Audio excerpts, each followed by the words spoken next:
संध्योपासन, तर्पण, देवाराधन आदि नित्य कर्मों तथा आशौच का निरूपण। ब्रह्मा जी ने कहा, जो मनुष्य प्रतिदिन शास्त्र विहित क्रियाओं को करता है उसको दिव्य ज्ञान की प्राप्ति होती है। अतः ब्रह्म मुहूर्त में उठकर मनुष्य को धर्म और अर्थ का चिंतन करना चाहिए। उषा काल होने पर विद्वान व्यक्ति सर्वप्रथम अपने हृदय कमल में विराजमान आनंद घन, अजर, अमर, सनातन पुरुष भगवान हरि का ध्यान करे। तदनंतर यथाविधि शौचादि आवश्यक क्रियाओं से निवृत्त होकर पवित्र नदियों में स्नान करे।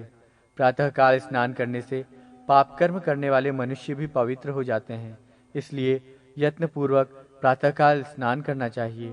प्रातःकाल के स्नान की लोगों ने प्रशंसा की है, क्योंकि ये स्नान लौकिक और पारलौकिक दोनों फलों को प्रदान करने में समर्थ होता है।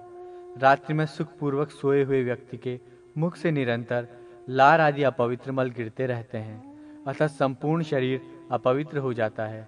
इसलिए प्रथमतः स्नान करके ही संध्या वंदनादि के धार्मिक कृत्य करने चाहिए। बिना प्रातःकाल स्नान कृत्य किए संध्या वंदनादि करना उचित नहीं है। प्रातः स्नान करने से अलक्ष्मी, कालकर्णी अर्थात विघ्न डालने वाली अनिष्टकारी शक्तियाँ, दुःस्वप्न एवं दुर्विचार से होने वाले चिंतन के पाप धुल जाते हैं। इसमें संशय नहीं है।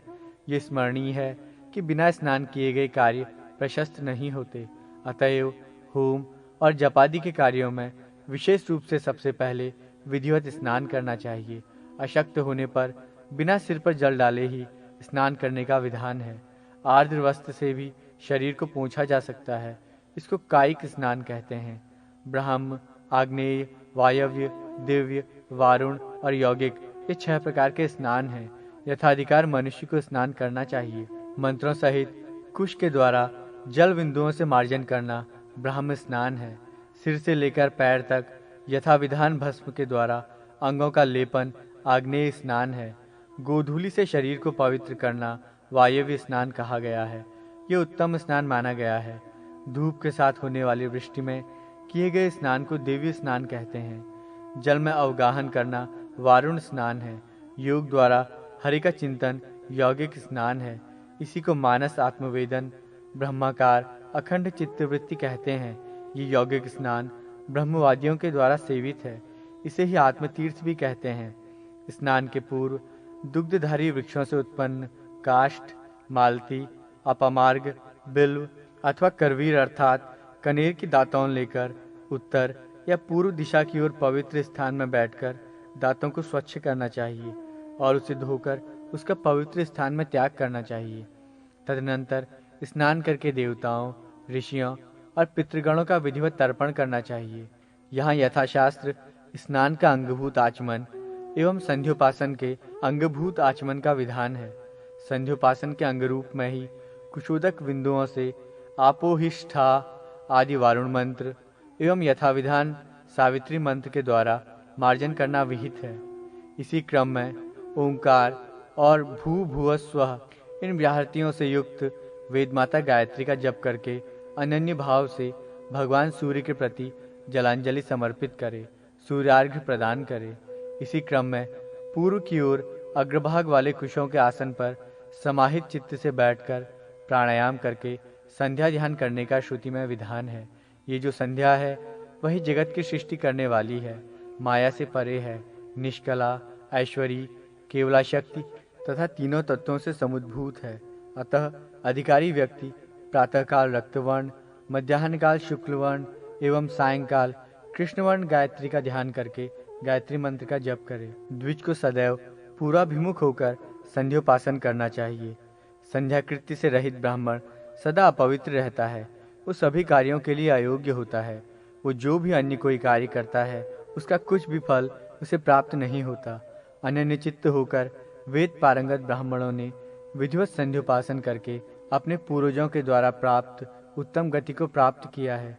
संध्योपासन का त्याग कर जो द्विजोत्तम अन्य किसी धर्म कार्य के लिए प्रयत्न करता है उसे 10,000 वर्षों तक नरक भोग करना पड़ता है। अतः सभी प्रकार का प्रयत्न करके संध्योपासन अवश्य करना चाहिए। उस संध्योपासन कर्म से योगमूर्ति परमात्मा भगवान नारायण पूजित हो जाते हैं। अतः अधिकारी को चाहिए कि वो पवित्र होकर पूर्वाभिमुख बैठकर नित्य संयत भाव से 1 सहस्त्र या 100 अथवा 10 बार गायत्री का जप अवश्य करें। गायत्री का 1 सहस्त्र जप उत्तम, 100 जप मध्यम तथा 10 बार किया गया जप कनिष्ठ जप कहलाता है। एकाग्रचित्त होकर उदय होते हुए भगवान भास्कर का उपस्थान करें। ऋग्वेद, यजुर्वेद तथा सामवेद में आए हुए विविध सौर मंत्रों से देवाधिदेव महायोगेश्वर भगवान दिवाकर का उपस्थान करके पृथ्वी पर मस्तक टेक कर मंत्र से प्रणाम करें। शांत स्वरूप भगवान भास्कर, आप सृष्टि, स्थिति और संहार इन तीनों के कारणों के कारण हैं। आप ज्ञान स्वरूप हैं। मैं आपको आत्मनिवेदन करता हूँ। आप ही परब्रह्म हैं। आप ही ज्योति स्वरूप, अप स्वरूप, रस रूप तथा अमृत स्वरूप हैं। भू भुव स्वः ये तीनों आप ही हैं और आप ही ओंकार रूप, सर्वस्वरूप रुद्र तथा अविनाशी हैं। आपको नमस्कार है। इस उत्तम आदित्य हृदय स्तोत्र का जप करके भगवान दिवाकर को प्रातः और मध्याह्न तथा सायंकाल में नमस्कार करना चाहिए। इसके पश्चात घर आकर के ब्राह्मण पुनः विधिवत आचमन करे। तदनंतर उसे अग्नि को प्रज्वलित करके विधिवत भगवान अग्निदेव को आहुति प्रदान करनी चाहिए।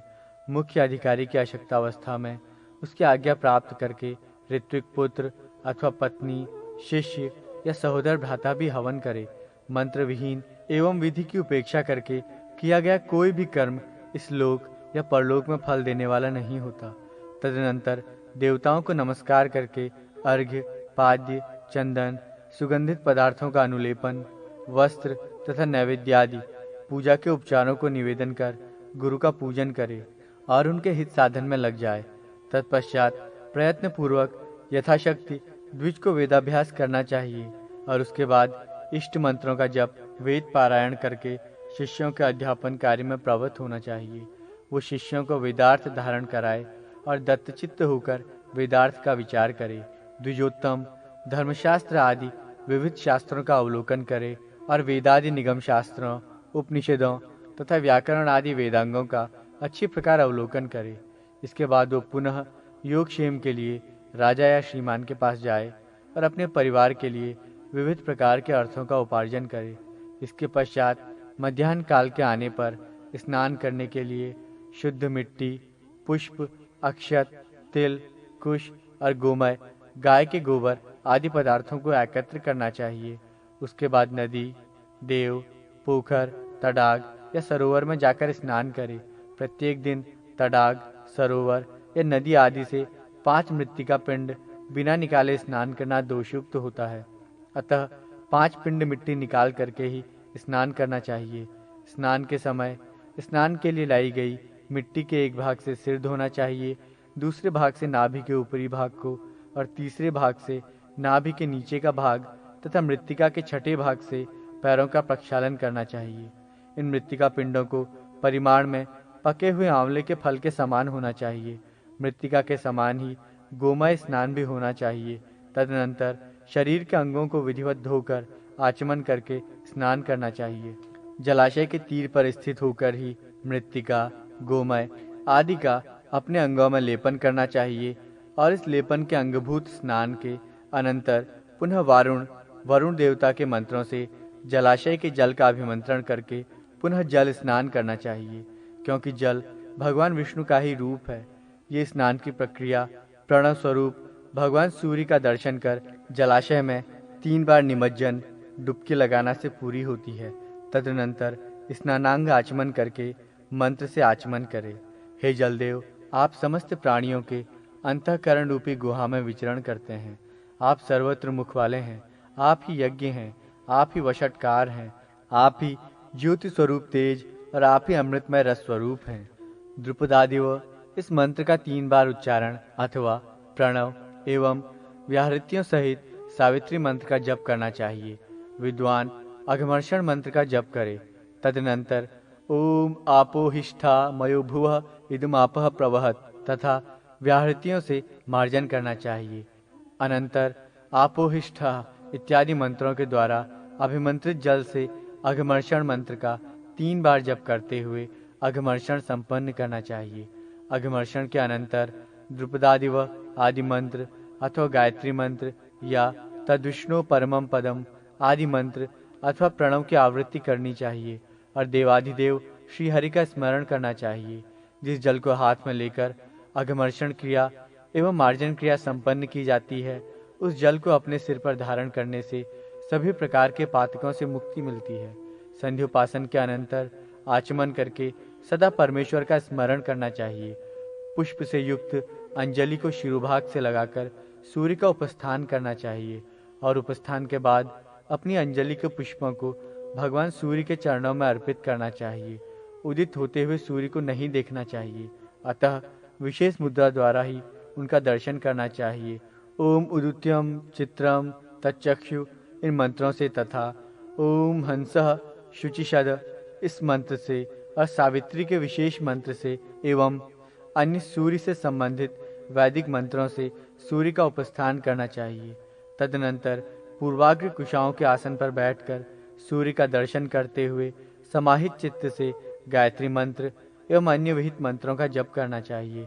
मंत्र जप के लिए स्फटिक, रुद्राक्ष अथवा पुत्रजीव, जीवंतिका या अब्जाक्ष से निर्मित माला का प्रयोग करना चाहिए। यदि आर्द्र वस्त्रों वाला हो तो जल के मध्य खड़े होकर जप करना चाहिए, अन्यथा सूखे वस्त्रों की स्थिति में पवित्र भूमि में कुशासन पर बैठकर एकाग्रचित्त होकर जप करना चाहिए। जप के पश्चात प्रदक्षिणा कर भूमि पर दंडवत नमस्कार करना चाहिए।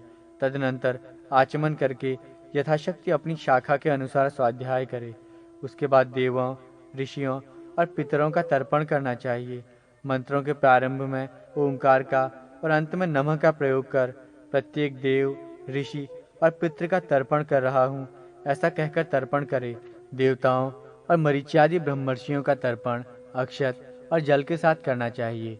पितृगणों, देवों और मुनियों के लिए अपने शाखा सूत्र के विधान से भक्ति पूर्वक तर्पण करे। तर्पण जलांजलियों के द्वारा करे।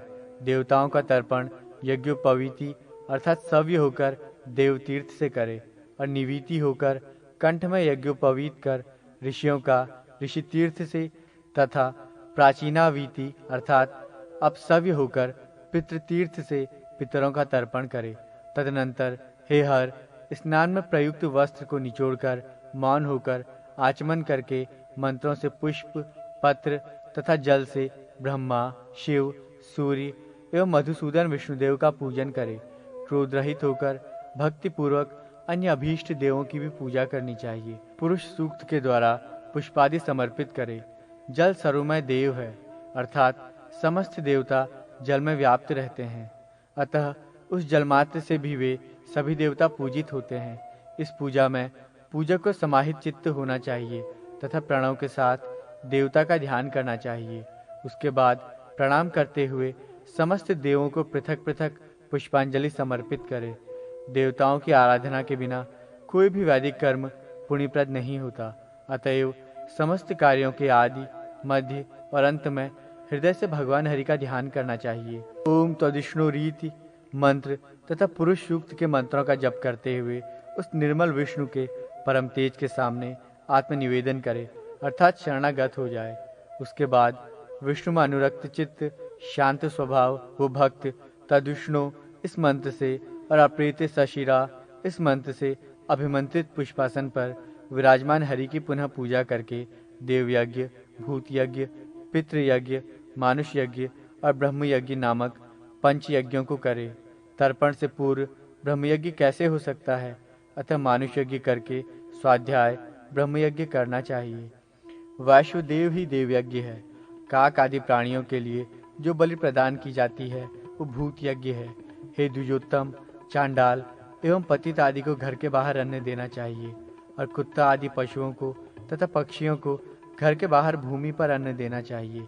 पितरों के उद्देश्य से प्रतिदिन एक ब्राह्मण को भोजन कराए।